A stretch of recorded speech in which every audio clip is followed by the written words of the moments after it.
Beralih ke berita kuliner, buat pemirsa pecinta kuliner nasi goreng, mungkin patut mencoba kuliner goreng Pattaya yang ada di warung goreng bakar 72 Martapura di Kabupaten Oku Timur. Pasalnya nasi goreng yang berasal dari India ini mempunyai ciri khas yang rasanya dipenuhi dengan rempah-rempah. Sedikit berbeda dengan nasi goreng pada umumnya, warung goreng bakar 72 Martapura di Kabupaten Oku Timur menyediakan menu khas nasi goreng Pattaya.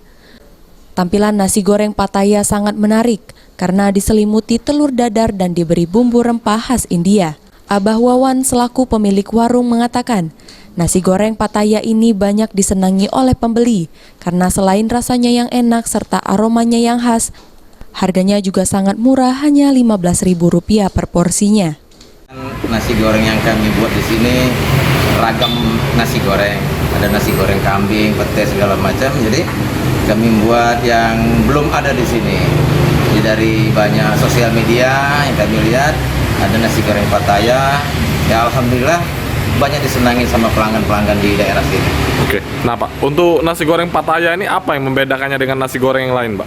Nasi goreng Pattaya ini sebenarnya mungkin beda dengan nasi goreng Pattaya yang ada di Pattaya atau di Malaysia, di Singapura, mungkin daerah lain. Soalnya di sini kami tambahkan bumbu-bumbu rempah seperti kedomong, ada bumbu India, jadi agak rasa-rasa Timur Tengah, rasa-rasa samin gitu lah. Oke, untuk penampilannya juga itu nasinya dibungkus telur, Pak ya? Iya, itu memang ciri khas dari Pattayanya, tidak dilepaskan, harus dibungkus telur seperti itu.